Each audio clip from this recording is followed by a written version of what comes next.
to the B and Sikat Ulay-Ulay sa Baloy nin Kaaraman. I am Sayril Diaz, your host, and today we'll be having an exciting and meaningful episode.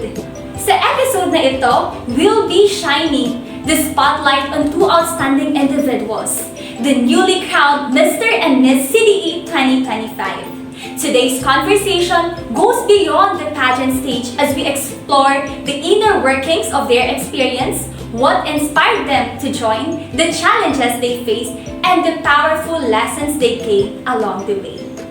So this will be a heartwarming and insightful discussion that celebrates not just their titles but their personal growth. Kaya naman, let's not just be entertained but also be inspired as we discover the stories behind their crowns. So let's welcome our special guest for today, Mr. CDE 2025, Mark Kevin Pantaleon, and Miss CDE 2025, Miss Raisa Valvena. Magandang umaga sa inyong lahat. Kindly join us. Okay, yun yung mga person.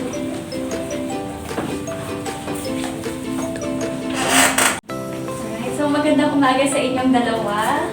And welcome sa Ulay-Ulay sa Baloy nin Kaaraman. Thank you so much sa pagpapaunlak sa amin for the both of you to join us in this talk show. So, how are you?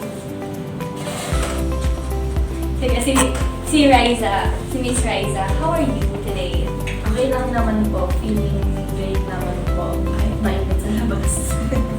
Alright, good to know. How about si Kevin? Siyempre po, sa lahat. Thank you for inviting us to this show. And especially po sa opportunity po para may share namin yung experience namin and knowledge. Yun po. Alright, so are you now ready for the question and answer portion? Another question and answer portion, fresh from our talk show. So let's have our first question.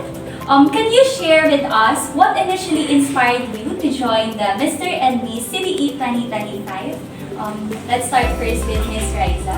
Honestly po, hindi po ako prepared and confident enough maging representative po ng ating organization sa pagsali po sa Miss CDE. But humingi po ako ng opinion and advice, especially sa family and friends ko, kung kaya ko pa po bang maging i-represent yung organization.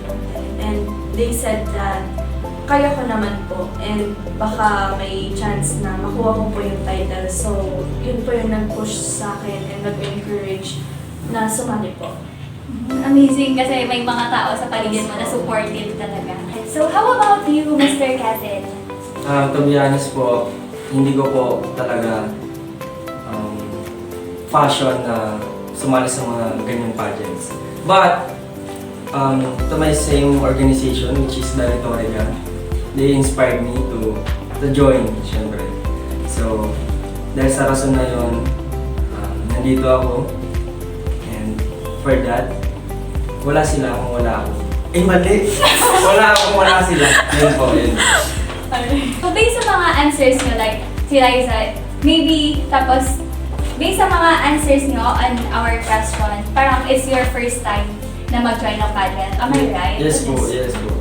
So, how was your experience the first time?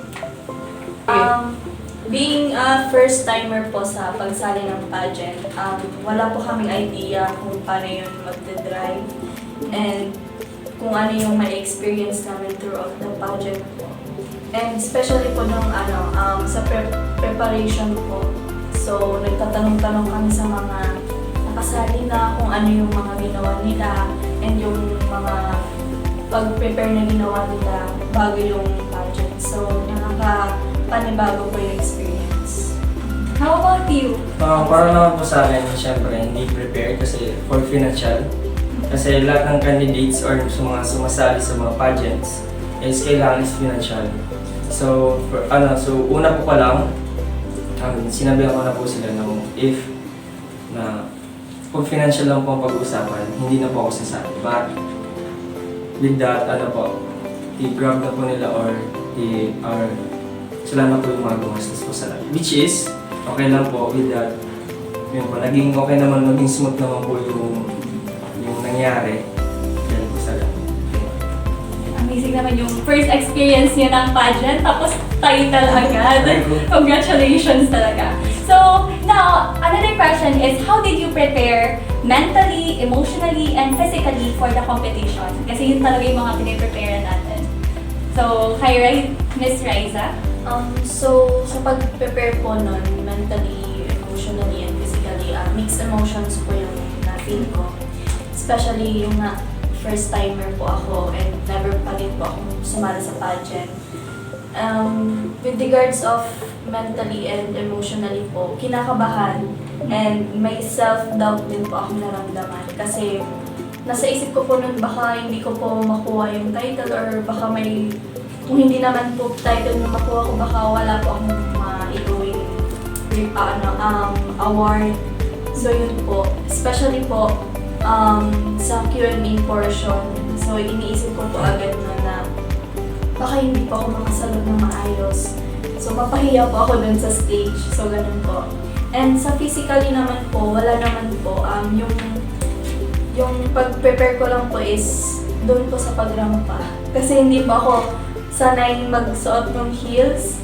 So yung all throughout po ng pageant, yung sinuot ko lang pong heels nun is nasa 3 or 4 inches lang po. So yung mga kalaban ko po ang tatangkad nila. So naging kalabasan ko po nun para akong elementary. So yun po yung mga naranasan ko po. Pero honestly, nung nakita ko dun sa pagrampa mo, parang hindi talaga first time. And you don't look like elementary that time. Nag-stand out ka talaga during that competition. So, grabe yung preparation, emotionally, may self-doubt, and kapag nag-step up ka talaga, like yung unknown na tinitignan natin, ay iniisip natin unknown, may maganda pala dun, like behind and beyond. So, how about kay Mr. Kevin? For me po, mental and emotionally, pressure siyempre. First thing na madadala mo sa pageant is pressure. Kaya big respect to those candidates po na kasali. No? Kasi hindi biro yung mga pressure na dala-dala ng bawat isa sa akin. And para sa akin naman, physically, siyempre, bago tayo sasala sa pageant, which, kailangan natin ng practice. Tapos sakto, nung practice namin, mainit. Then, yung init na yun, nakakasabay sa pagod namin. Which is, habang tinatanong kami ng Q&A, practice lang yung sa namin, sa mentor. Tinatanong kami ng Q&A and then the hashtags. As in mental block kami kasi nga sabay-sabay na yung init, yung pagod, yung pag-walking, pag-practice ng paglakad. So yun po. So yun yung preparation. And gabi din yung battle nyo before pa lang. As in, gabi yung salang na mga questions and questions. Ilang mga questions ba yung ina-answer nyo like per day para makapag-practice? For me po, dalawa. Dalawa Kasi if hindi ka po makasagot nung una, bibigyan ka po ng chance ng isa pa pong question. Then, kapag ganun po talaga, rest, tayo na. Kaya po yun. How about kay Miss Raisa? Mga ilang questions yung practice natin? Nag-solo lang po ako nun. Tinanong ko lang po yung mga past na sumali. Kung anong klaseng hashtag question yung lalabas. Then, nag-search po ako ng mga possible na words or hashtag na pwedeng lumabas. Then, pinag-aralan ko po siya. And then, sakto po nung actual event, yung nabunod ko po is kasali po dun sa na pag-aralan ko po, which is yung hashtag CDE. So, saya ko po nun. Para sa kanya talaga. Like, amazing din kasi kailangan talaga mag-practice and mag-prepare kasi nakakatulong yun kapag competition na, like maging handa talaga. So, our third question is, what was the most challenging moment during the entire competition and how did you overcome it? Kay Miss Raisa? Yung napaka-challenging moment sa akin is yung nagpe-prepare po ako nung damit ko for the goddess and goddesses attire po. Kasi wala po kaming budget masyado ng pag-arkila. or pagrenta po. So, yung ginawa ko po is nagpasama po ako sa mother ko. Then ako na lang po yung gumawa ng sarili kong attire. Which is, gawa lang po na sa mga tela. Yung iba po, gawa pa sa, kuha ko lang pong tela sa mga naukay ng mama ko. Then, sa actual event naman po, syempre, yung kaba, hindi ko pa inaasahan na mawala yun. Nasa stage na po kami. Naisip ko lang po na i-enjoy yung moment na nandun po ako. Kasi once in a lifetime experience lang po yun. Kaya yun po, enjoy ko na lang po. Tapos amazing yung ikaw yung gawa ng sarili mong costume. Yes. Tapos yung sarili mong costume, ang ganda talaga. As in, ang ganda. Parang inarte lang siya, pero gawa mo pala. Amazing. Thank you po. So, anong goddess nga that time? Yung may Artemis po. Artemis. How about you? Anong god ka na? Alice. God of War. Oo, yung nagaganyan. Pero hindi halata sa mukha. Hala na yun, promise. Naalala ko. Nanood pala. Sorry, nanood. Fun pala dito. Alright. So, how about you? What was the most challenging moment during the entire competition? Lahat. Production number. Kasi, production number, papakilala ba? Meron kang ma-miss na isang salita. And the second is the teacher's attire. And God and Goddesses, the barong full competition, talagang challenging po. Kasi for the first time nga po, ganun po yung grabe yung pressure for me na first time na maraming nanonood. Siyempre yung mga anxiety na rin na baka hindi makasagot sa Q&A, especially the hashtags and Q&A. Those are most challenging para sa akin kasi what if mental block ka sa gitna ng tanong tapos wala kang may sagot, ano na lang yung mga pinagpaguran, yung mga practices na ginawa ko. Kaya po yun. Pero kanina nasabi kong hindi talaga halata kasi ang confident niyo. As in, magramba. Talaga bumawi. As in, very yung... So, next question is, in what ways do you think this experience helped you grow as a student and as a person? As a person po and as a student, it helped me hindi lang po sa experience kundi as a person na rin na mag-grow ako physically and maging active sa school. Especially po yun yung pinaka-first na talagang sinalihan ko sa event. And then, by that po, yung naging kong experience, memories, and yung experience is nakatulong sa akin maging open. Hindi lang sa mga friends and magkaroon din ng connection sa iba, lalo na sa ibang mga candidates. Kasi yung iba pong candidates is hindi sila yung tipo ng candidates na competitive. Sila yung mga friendly na talagang tutulungan ka kahit na alam nilang magkakalaban kayo. Ganun po. Parang nakabuild din talaga ng Yes, friendship during that time. So, how about kay Kevin? Grow. Ano ba? Siguro para sa akin, the self-confidence. Siyempre, kasi sa pageant, confidence is the key. And siyempre, not only the confidence, but the public speaking. Ganun na, maraming tao nakikinig. Yun po, nag-grow and na-boost din yung confidence ko dahil sa competition. So, socialization and confidence talaga. So, next question is, were there any moments of self-doubt? May naman siya kanina. And if so, how did you deal with them? So, kay Lisa, how did you deal with them?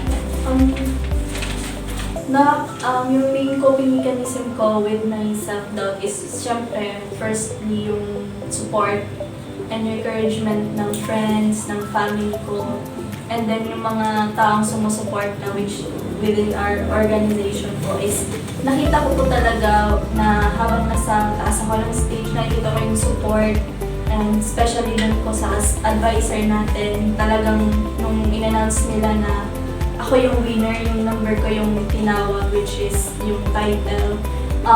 Napakasaya ko po and mas naging masaya ako na nakita ko yung reaction nila, masaya sila para sa akin. And yun yung naging parang coping mechanism ko na yung self-doubt is mawala sa akin.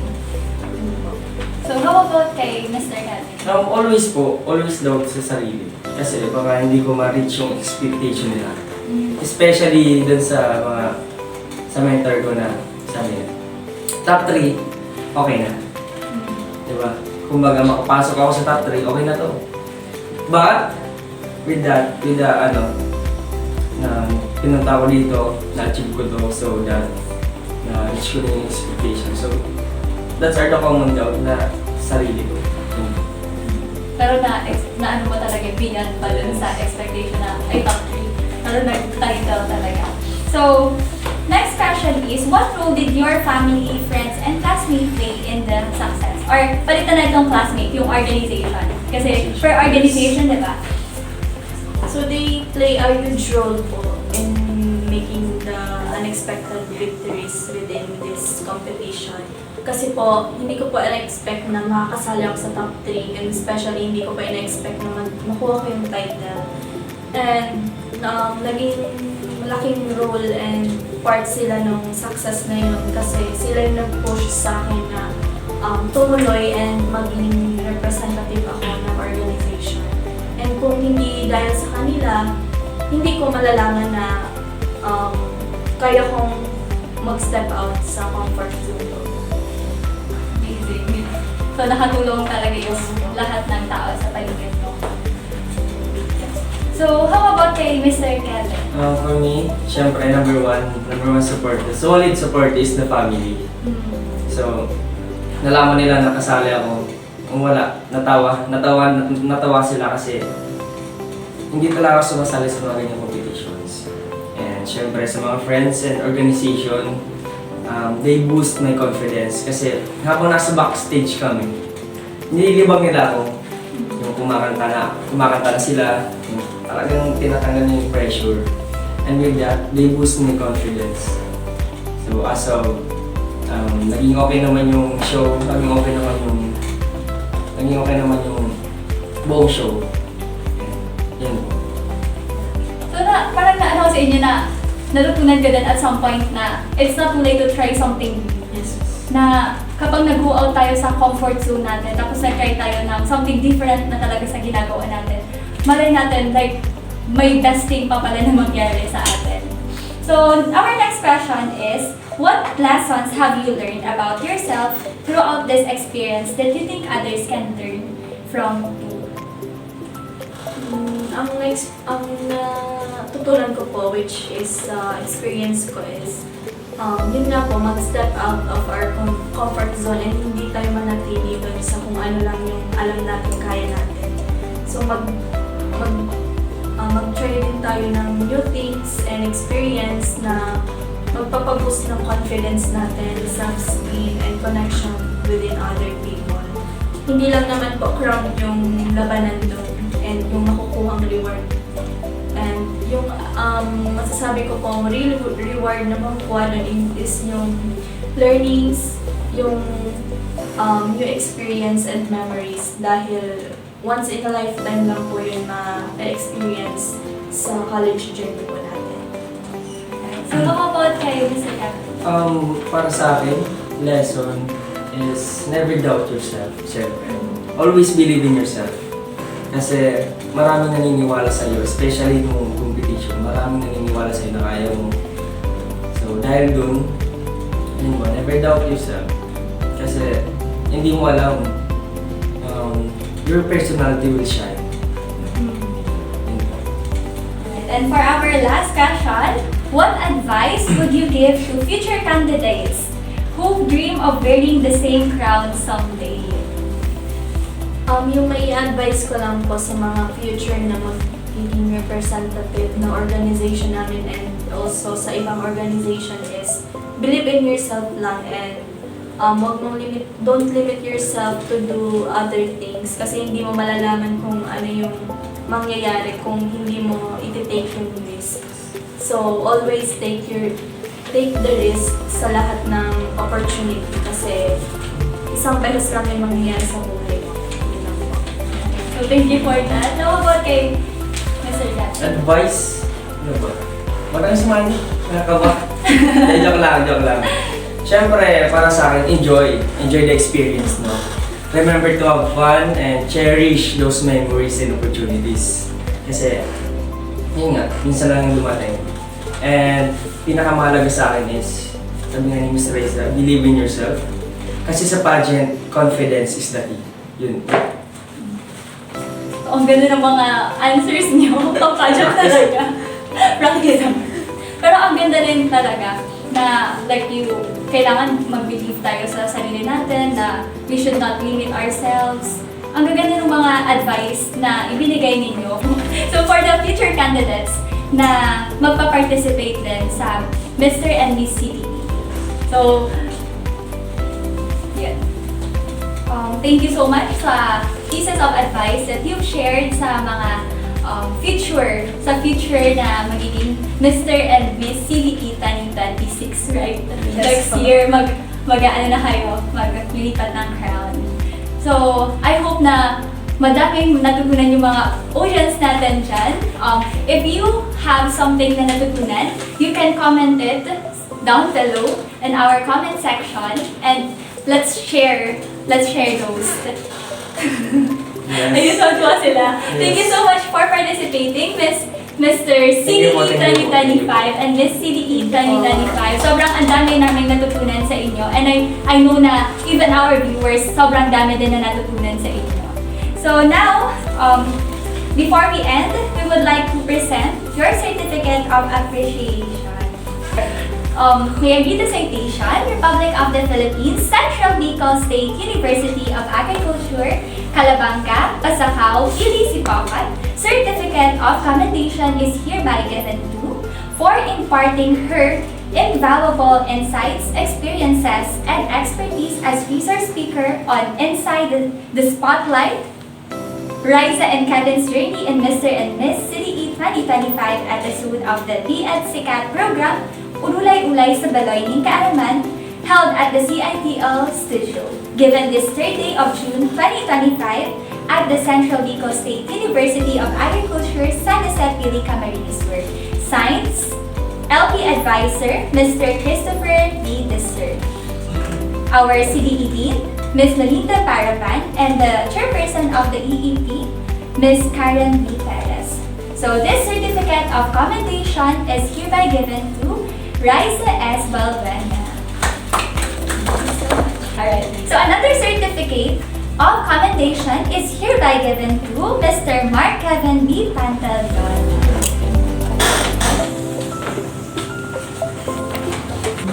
Alright, so thank you so much, Mr. and Miss CDE 2025. At syempre maraming salamat din sa mga tagapanood natin. Your support continues to make this program a success. Hanggang dito na lang mga ka-LP, ako po si Cyril Diaz at magkita-kita tayong muli dito pa rin sa nag-iisang talk show ng League of Pre-Service Elementary Educators, ang Ulay-Ulay sa Baloy ng Kaaraman.